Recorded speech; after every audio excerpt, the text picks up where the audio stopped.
Right. Good morning, viewers. Welcome to Blockchain World, the weekly show from Diaspora Digital Media and Digital Assets Management Academy. I'm Tosh Raphael. This will be our first edition in a new year, and we are super excited to have you back. If you are joining us for the first time, you are very lucky because you are going to be acquainted with the knowledge which will enable you attain financial upliftment. Our topic is easy and fun, understanding blockchain and the cryptocurrencies, an introduction for beginners. Joining us are two powerhouses, Mr. Moses Obaje, who might still join us shortly. The AI Prof is also called. And then we have Mrs. Shifra Koloma, our digital mama. Both are instructors at Dama. Good to have you, my guests. I'm glad to be here, and Happy New Year to you and all our listeners and viewers this morning.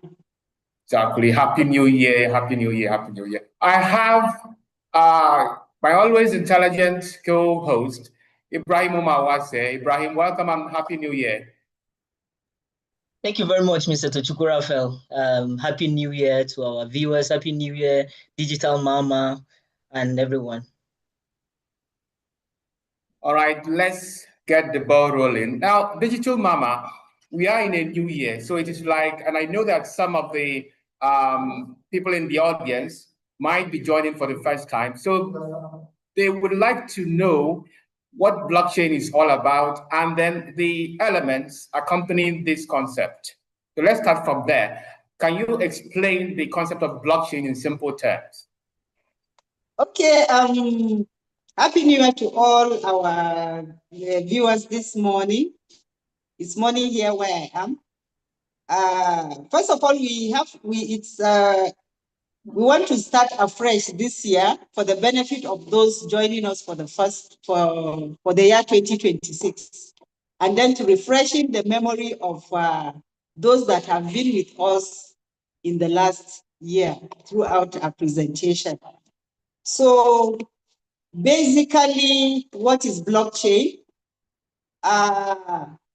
Blockchain is like a digital notebook, or what we call a ledger, that is shared across thousands of computers worldwide. Once you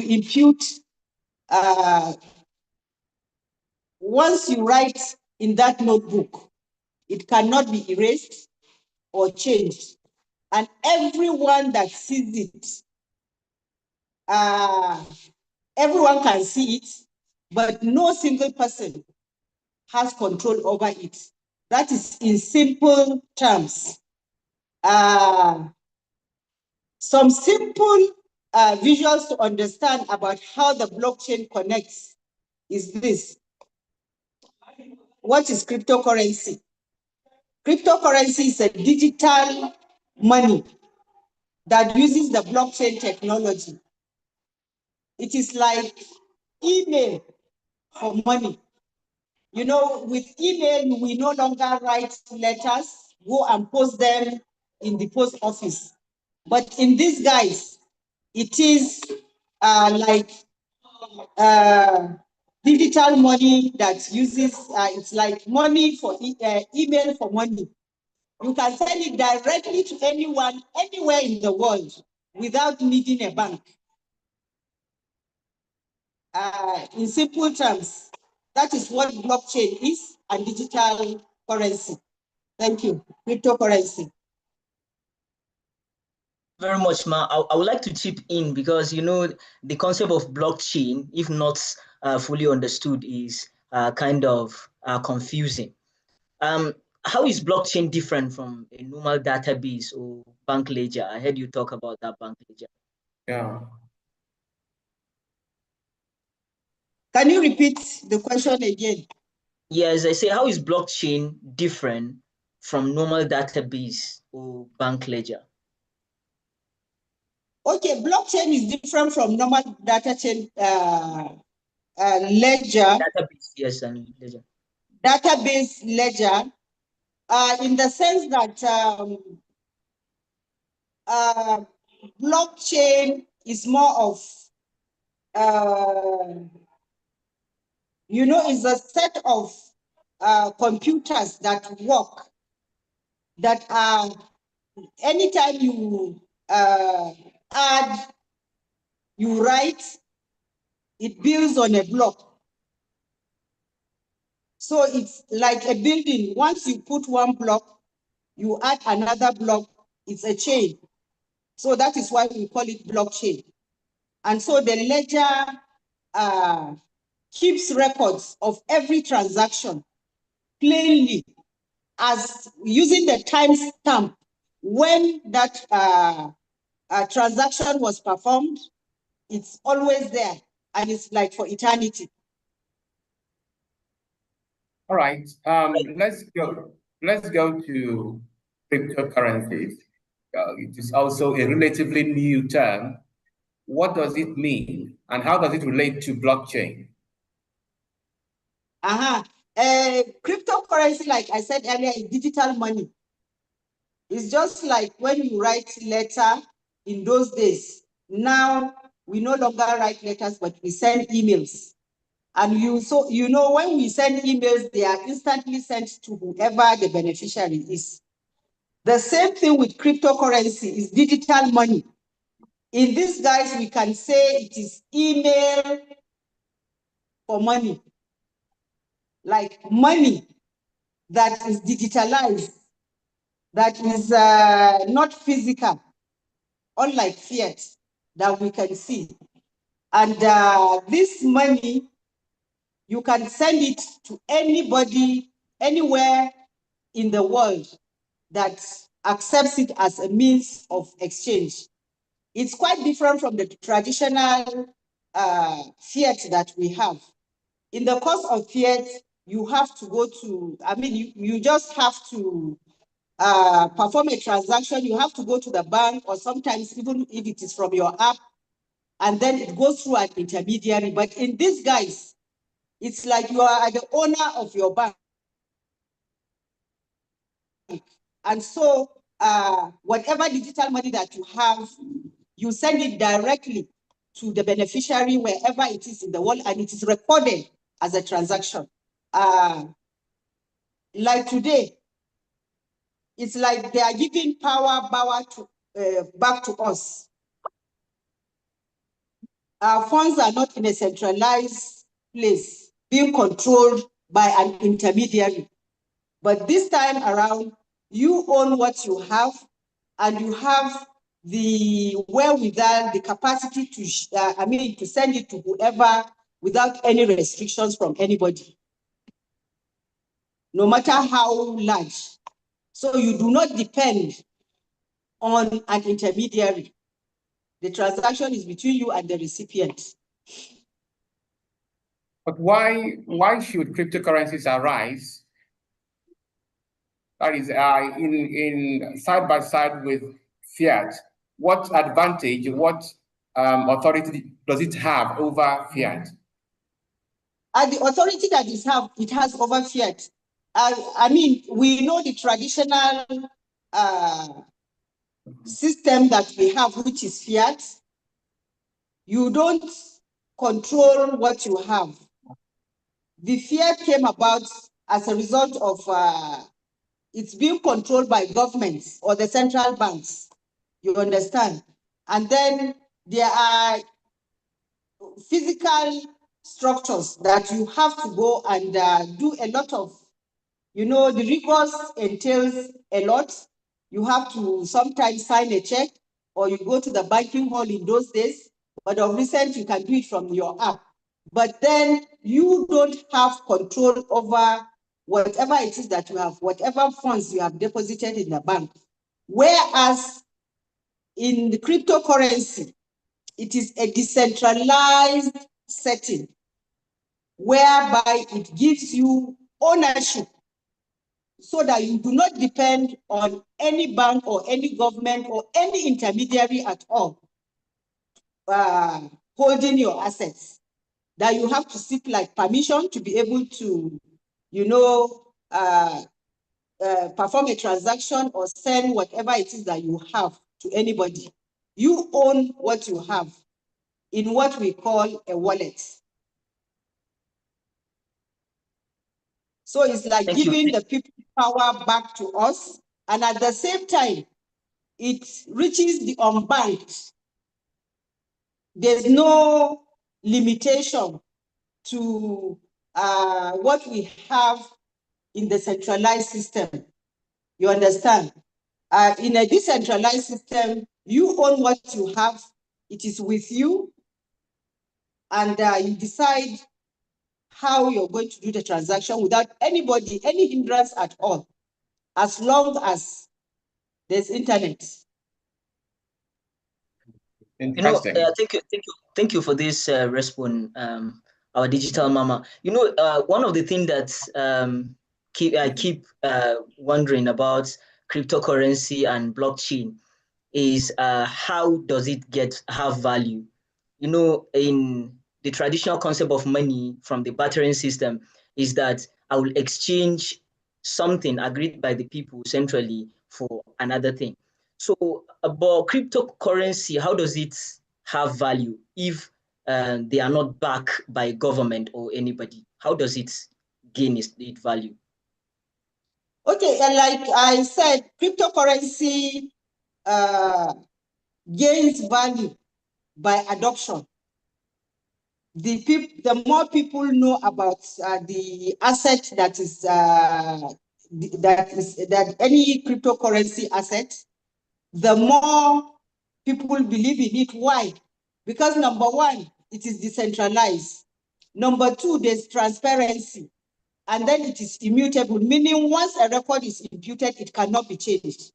So, and it has maximum security and it is trustless. So as a result of that, that is what makes for mass adoption, that gives it value as well, because the more people accept it as a means or a method of exchange, the more value it gains. And what gives it value again is the total number. For example, the first cryptocurrency that is the mother of them all is Bitcoin. Bitcoin, only 21 million Bitcoins will be minted. And how many are we in the world? We are over 8 billion. So you can imagine the quantity of 21 million to go over as mass adoption increases. It means it will gain more value with time. And that is why at the onset, when Bitcoin started at 0.001 cents, today it is hovering, I think this morning when I checked, it was around $93,000 per one. Why? Because there's awareness. People are believing in this very particular means of financial, empowerment, and then there's mass adoption by individuals and by, institutions are now believing in it, and they feel it is a safer way of, owning their bank and then, getting value for their money. Whereas in the fiat that we have around, there's fluctuations. Why? Because governments can choose to keep, printing more money, and then there's inflation. That's just the marked difference. Thank you. All right, I want to make it very clear that this class is a conversational one, and people in the audience might want to ask a lot of questions. So if you have any question in mind, raise a hand. I will see you and I'll give the floor to you. All right, thank you, Mr. Tochukwu. Now that we have understand the foundation of blockchain and cryptocurrency, cryptocurrency don't exist in isolation. They rely on systems that keeps the network alive and secure. Our digital mama explained it earlier as a chain of computers, independent but interconnected, sharing resources but have autonomy. So let's explore that. What is blockchain nodes, the computers we're talking about? Digital mama.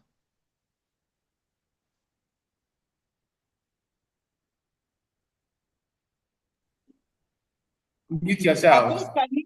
Can you repeat yourself again? All right, I talk about the nodes. in the block that you talk about. You explain blockchain as a chain of computers that are independent but interconnected. Then that leads us to the node. Then I said, what is a blockchain node? A blockchain node is the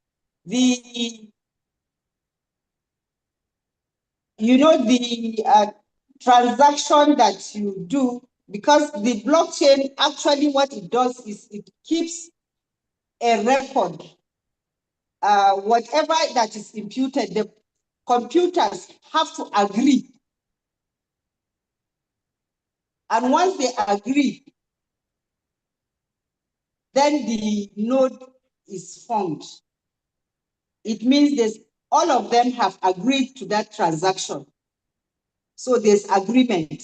So that node is formed on the block. You understand? So the next node, the next node that is agreed upon, the next transaction is equally added to the ledger, to the block of the nodes. All right, when we talk about computing, the first thing that will come to mind and computing and finance, people think about fraud. So how do nodes help prevent fraud and manipulation? Even in the fiat system, there's fraud now. So there's no system that comes in perfectly without challenges. You understand? But then in the blockchain ecosystem,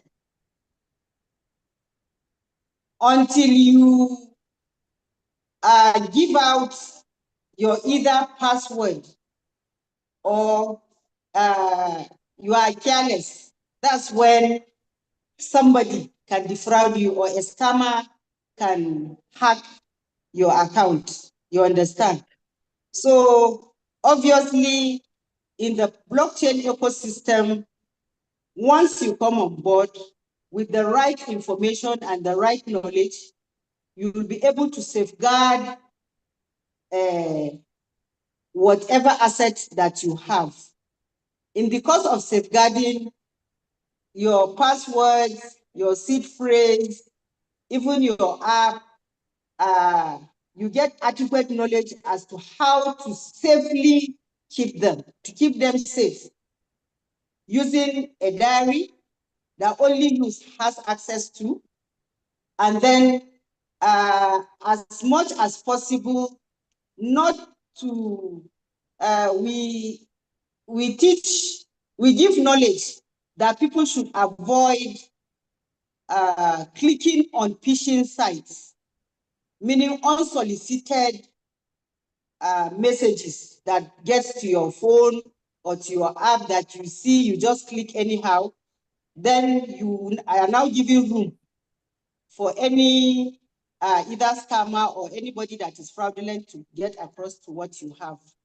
So in the blockchain ecosystem, there are sets of security measures that one has to take. Two-factor authentication and the likes, using biometrics, because you are the only one that has your fingerprint and your face. So all these are measures that are put in place for anybody in this coming into this space to be able to safeguard whatever asset that one has and owns in their apps or in their computers. Thank you. Thank you very much. Would not keeping the system honest. Right. Now the question. The big question is, how do agreements and transactions execute automatically? And we'll shift our gear to what is a smart contract. Okay, smart contracts are what I would call transactions that are automated. They are automatic. There have been when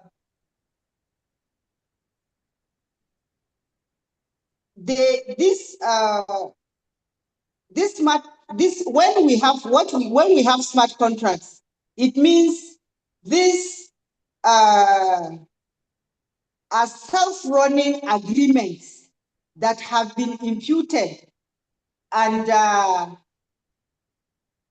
just call them self-running, agreements that are there for anybody that comes into that system that uses smart contracts. You agree, and then, like we said, it is immutable.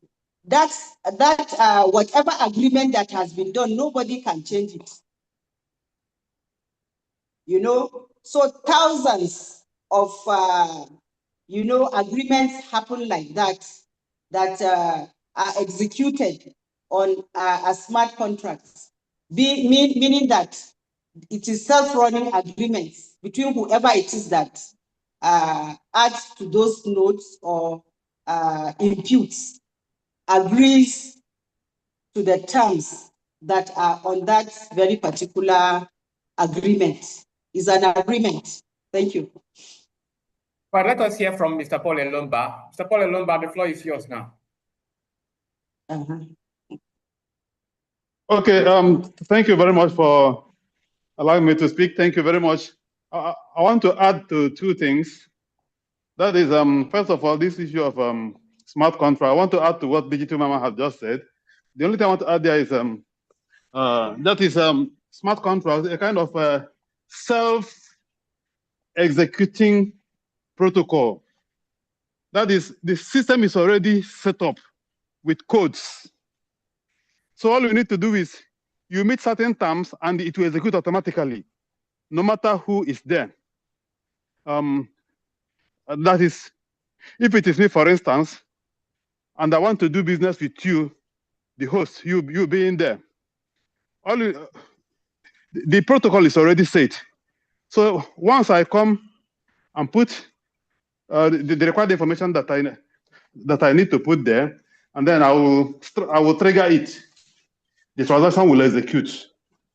For instance, what usually obtains in the case of a decentralized exchange, like using a wallet to buy something, to buy maybe a token. I want to buy, let's say, Solana, for instance. Then I go to Phantom Wallet or Soulflare Wallet. Once I add my wallet to it, put the required number of, that is, fund it. And once I click on execute, the whole thing will execute automatically. That is a smart contract. So any person can do it. The system is already created with written codes, and it's there. It's there already. Once you download the wallet, put your fund, put it.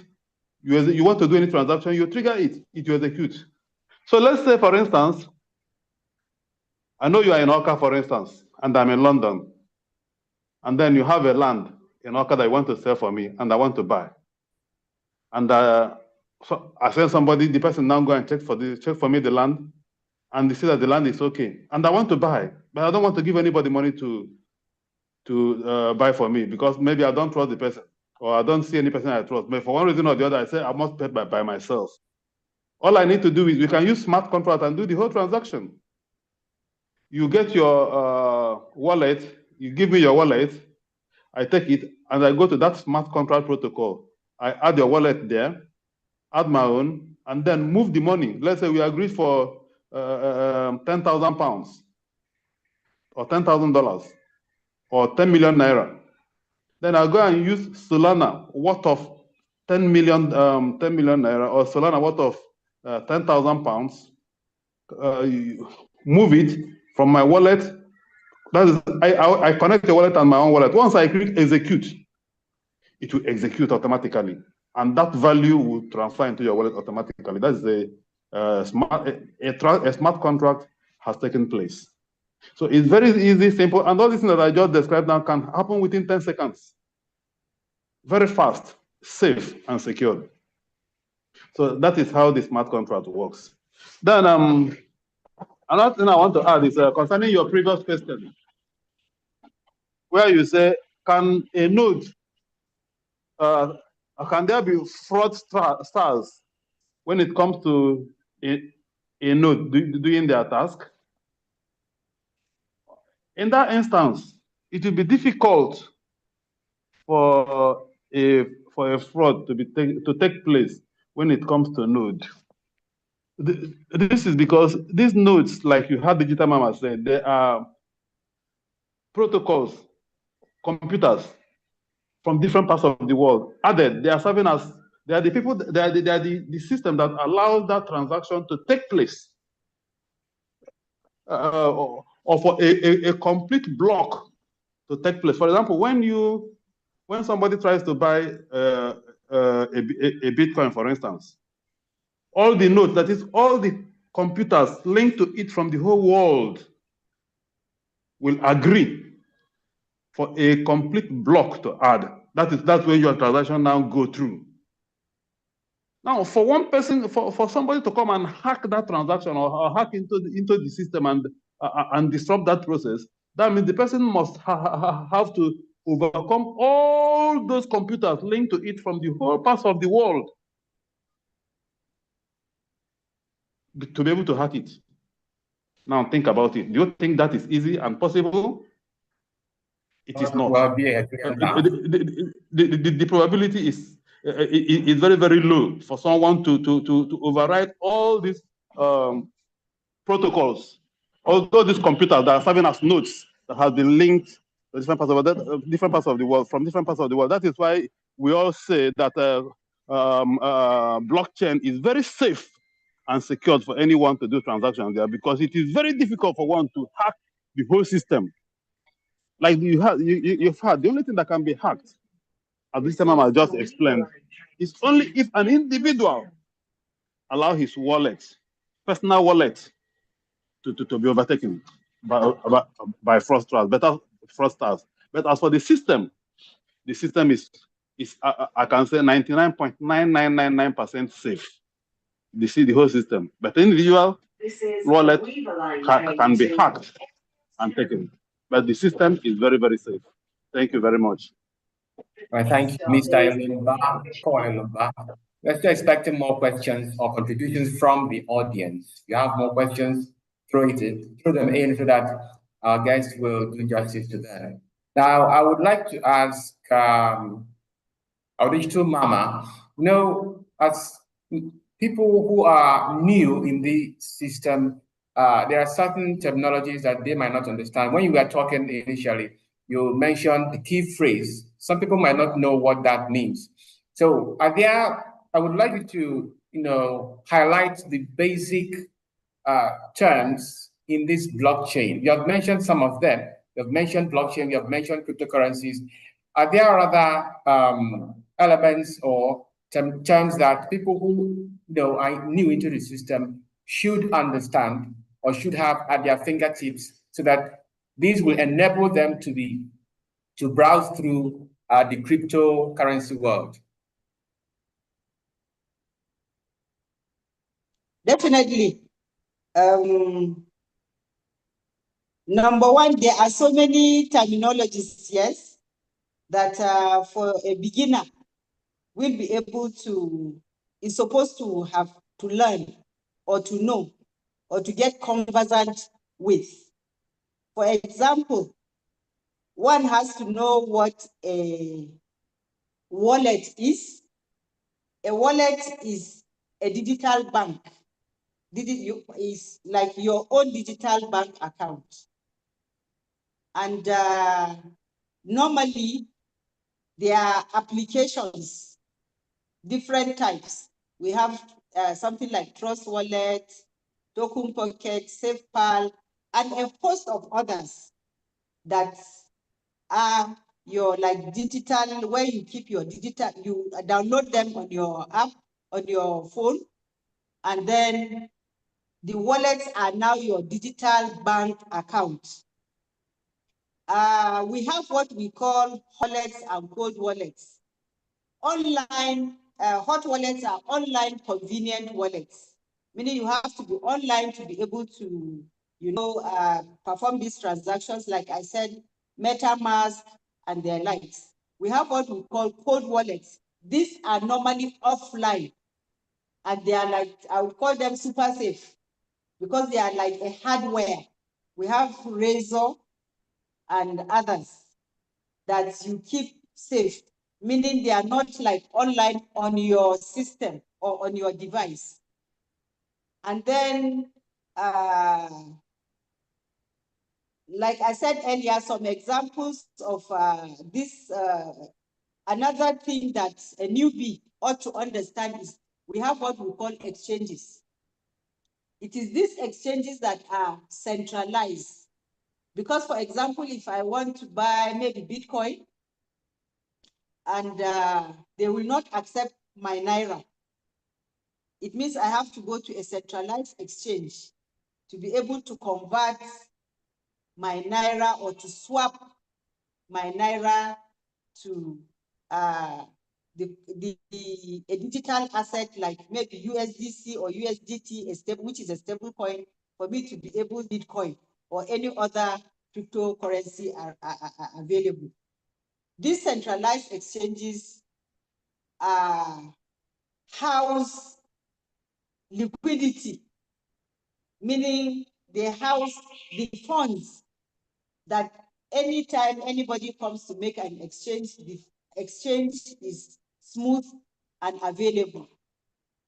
We have centralized exchanges like Binance, Coinbase, Remitano, and a lot of others are there in the market. Then the decentralized is your own app that there's no middleman. You are not going to a centralized exchange, but it is now yours. Even on the decentralized, your own app or in your wallet, you can swap as long as there's liquidity in the system. Then our newbies have to know one thing: safety tips. Safety tips, whenever you are downloading and creating a wallet, we have what we call, they may ask you to impute a PIN. You should impute a PIN or a password that you will not forget. And that is why we always insist you have a diary that you record your seed phrase, your password in that manner. And it should be kept safe by you, because anybody that comes across it will definitely defraud you of your assets or your funds. Then we encourage our newbies to, as well, in the course of using this imputing passwords, it should be passwords that are strong. Strong in the sense that don't use your birthday or something that anybody can guess. And that is why we say use alphanumericals. You can impute numbers in addition to words, and then in addition to symbols, to be able to safeguard whatever password that you have. And you are encouraged to use two-factor authentication, and then never share your private keys with anybody at all, like I said earlier. And we encourage our newbies to start small and beware of too good to be true promises in the space, because the space is new, and don't get into it in a hurry. Get adequate knowledge before you come on board. And we encourage the newbies to still be in any of our WhatsApp, to join us in our WhatsApp groups in Dharma Academy to learn more, because we cannot say it all here because of time limitation. Thank you.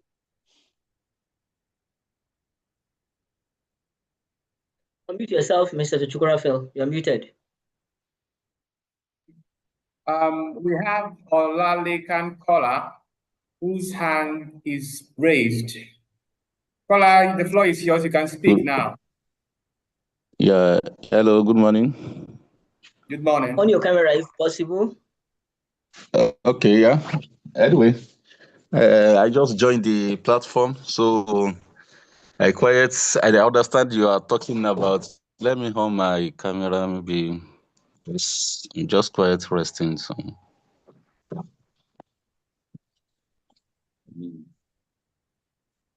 can you see me? Kelly, speak up, I can please. see you clearly. Yeah. Okay, yeah. Actually, I know much about cryptocurrency and the digital assets, but so I just come across of this meeting. I don't know, maybe I've missed a lot before, so that's what I just want to ask. Are we just want to launch our coin, or we want to launch our digital assets? So that's the question. I want to ask. Right. Digital Mama. Thank you very much, Mrs. Olalekan Kola. I'm not. Mrs. I'm not Shukura Mrs. Buluma, I'm a Mister. Sir. I'm Mr. a I'm man. sorry. I'm sorry. My bad. Okay. Yeah, Mr. Olalekan, we are not launching a token now. But as Okay. Dama Academy, we already have a token that we are recommending Okay. to whoever that comes across us. Why? Because we found this token it's a fair launch token. Number two, the token has a low market cap. And this very particular token has a good use case, good utility. It is a health app that the developers are developing the health app as it is. And once it is developed, this app is going to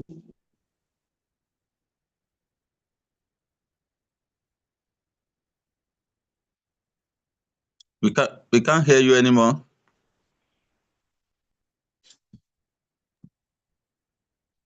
We can't hear Network you. problem. Maybe the network. Can I come in there? All right, sir, you can come in.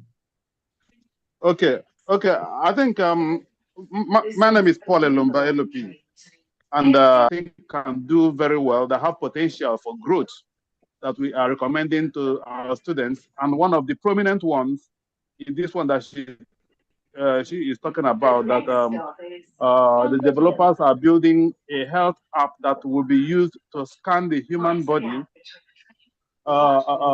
Through that you can download it in your phone, iOS or Android. When you download, you can use it to scan human body. It has potential to analyze the body, analyze the cells, and detect when disease is just forming, and also analyze the sugar level of blood fat, and a lot of do complete body analysis. It can equally do what, from what you understand from the white paper, what MRI scans can do.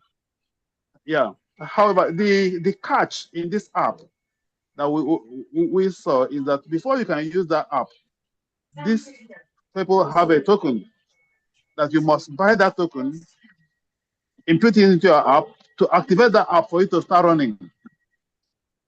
So that is what Digital Mama is trying to is telling us, that we in Dama Academy, we saw it, and we have seen it, and we are recommending our students to have it, because that kind of app, because it is something that has to do with health.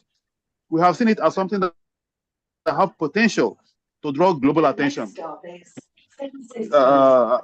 that the whole world may be attracted to it. And then the market cap is still low. Currently, it's still below $1 million market cap currently. So I think it's currently it is below $500,000 market cap. So if one see it right now and is able to get it now that the market cap is low, the person is interested early, because many global projects that people do, the whole world are interested, they usually skyrocket once everything is once the whole world gets to know about it, because this one is still new. In fact, we discovered it about 1 year ago. So it is still very, very new. It was launched about 1 year ago, and we discovered it a couple of months ago. And people, the whole world is just getting interested and getting to know about it. And we are seeing it as something that will, as a token that will thrive. Now that those kind of tokens can reach up to a billion, even 10 or $50 billion market cap, but this one is still new. So that's why we are recommending it to our students to get to know about it. So, Mr. Ola, this is one of the one that our academy is recommending for now, pending the time that we decide to launch our own Dama token. Thank you very much. Okay. Yeah. Is there any? Hello?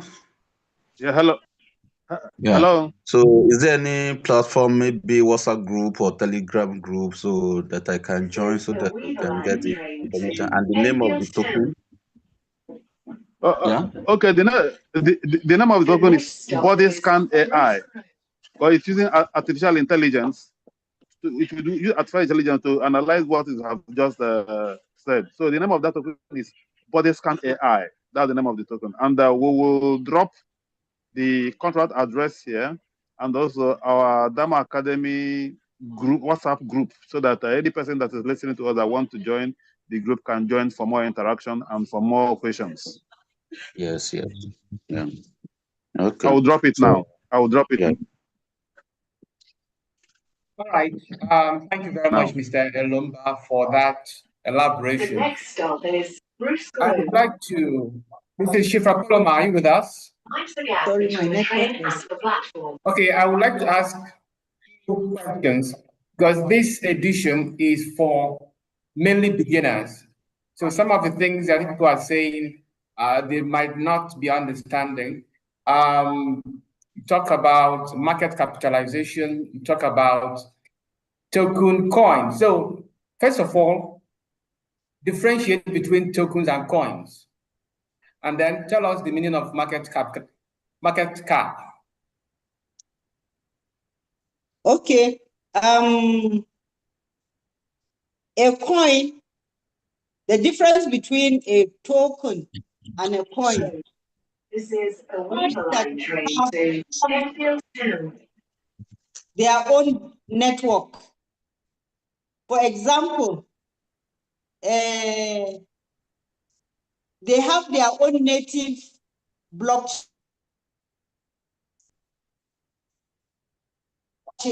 This is Coins have their native, for example, Bitcoin, Solana, whereas tokens are built on existing blockchain.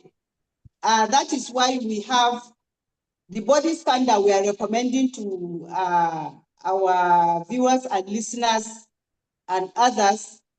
This very particular body scan AI is built on Solana network. So coins are native to their own blockchain, meaning they have their own networks, whereas tokens are built on an existing blockchain or an existing network. That's the difference. Then when we come to market capitalization. Market capitalization is the volume of the quantum of transactions put together that have accrued in the course in any in the market generally. The market transactions, the volume put together is what we call market capitalization. Right. For example, if you go to coin market cap now, you will see the market capitalization as it is this morning, the volume of transactions that have occurred within the space, within the ecosystem in general. And you discover that of Bitcoin is about $3 trillion. That's the quantum of transactions, the volume that has gone into the system. Thank you. Beautiful. Thank you very much, our digital mama. And I think now we should change our gear to how geopolitics affects the blockchain world. And I would like to ask Mr. Paul Elumba, you are in Europe, the epicenter of geopolitics. How does geopolitics, most especially the current trend, Iran, they are having an implosion, and we had Venezuela and United States of America. How does it affect the blockchain world? Okay, thank you very much for that beautiful question. You see, the whole thing playing out in terms of international geopolitics is both embarrassing and interesting. Yeah, because we thought that the globe, the whole world is coming to harmony when it comes to working together in terms of unity. But then, for a couple of months now, let me say for a couple of years now, things are virtually falling apart. Everything is falling apart, so to say, because I think there is a global power struggle, and again, global strive for economic dominance. That being said, we also what happened in terms of the BRICS nation when there's a rise, or there is currently a rise that have been going on for years now, to scale or to override the power of the US dollar. Countries like Russia, China, Brazil, South Africa, India, they came together to say, no, enough is enough. The dominance of the dollar must stop. And when you are a king and other kings are coming to rising up to challenge your authority, as a lion, you must roar. And because if you keep quiet, those other ones will overtake you. So when that uprising started, the US decided to fight back to maintain dominance. They did a lot of things, and one of the things that they did was to impose sanctions on those countries that are championing the cause. People like India, they ran away. Or let me not say they ran away, but they kind of soft feathered and they traded softly. But countries like China and Russia held their ground. China is not a country that America can easily say shut up, and they shut up. So and they understood the game perfectly. They have in fact, they are currently, for me, though America is the strongest economy for now, but then China is quickly catching up with them. So when they had China stood and they continue to move the BRICS nation, they fight back, and then the war in Ukraine started. Russia versus Ukraine. Though we know that it has to do with Ukraine, but if you analyze the international geopolitics very well, you understand that everything that's happening there is I will call it the hand of Esau, but the voice of well, how is it being said? The voice of Esau, but the hand of Jacob. So because the doesn't is happening, we know that those who are fighting the war is the West, and they try to frustrate Russia because of what is happening. But then they impose. I'm coming to our main topic. Our main topic is blockchain and cryptocurrencies. So they imposed sanctions on Russia,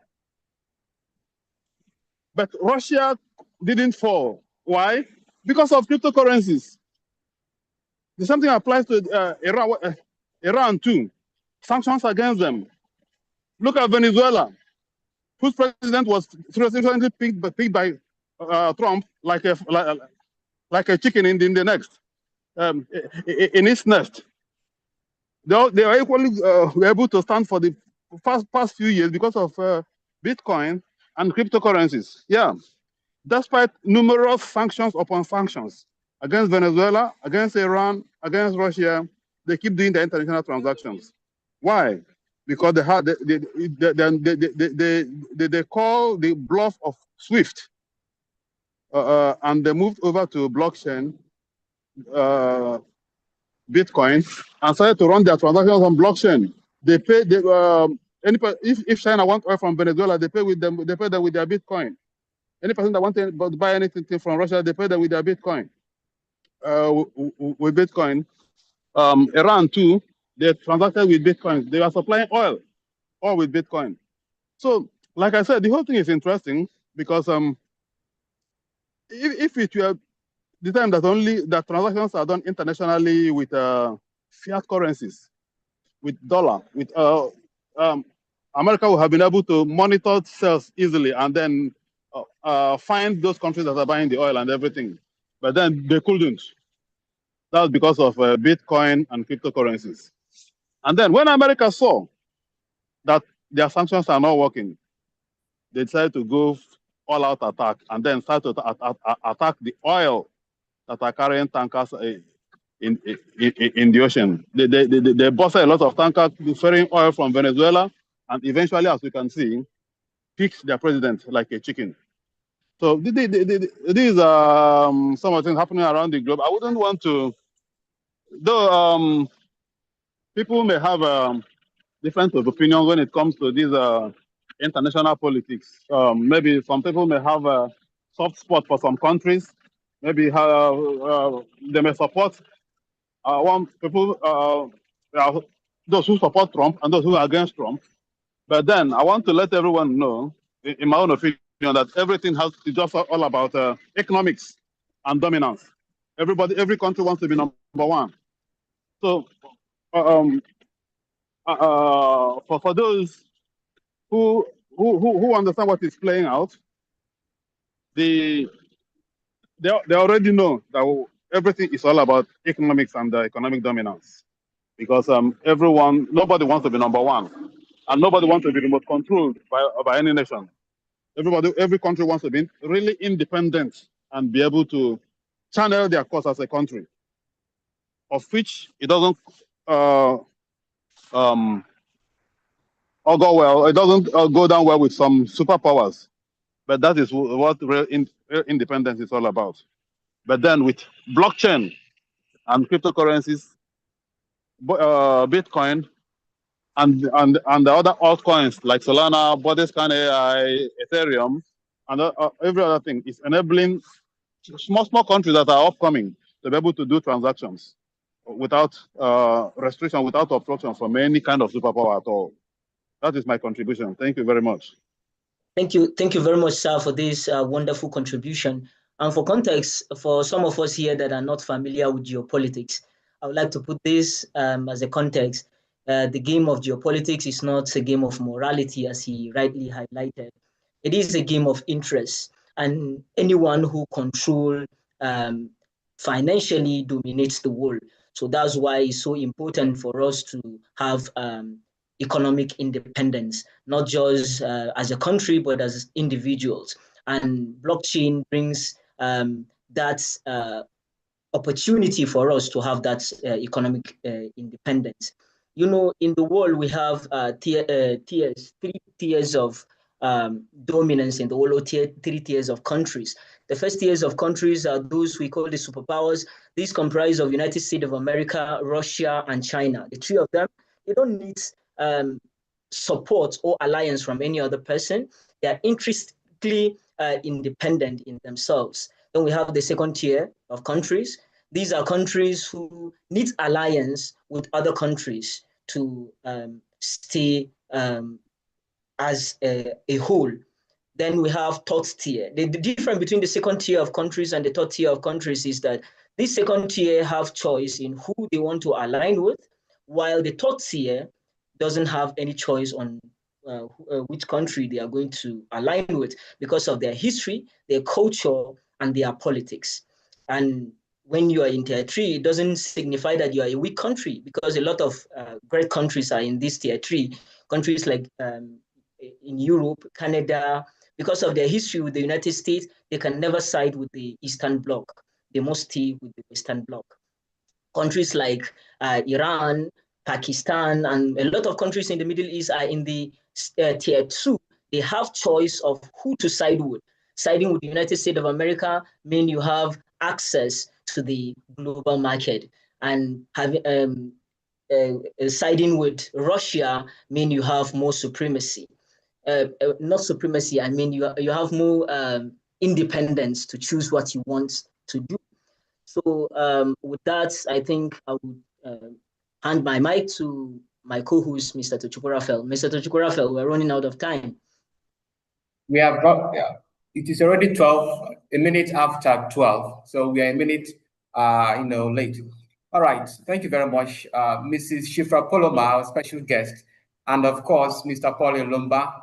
I love your explanations, your elaborate and expatiations on some of the terms we discussed here. And I would like to tell you, watching this program, of our audience especially, that details of this, Dama, the links, WhatsApp links, I can see them now. So if you want to join, you just tap on the link and it will take you there.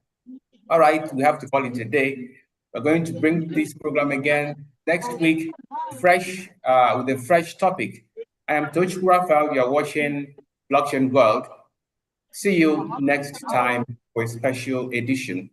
Bye-bye. Bye. Bye-bye. Bye-bye.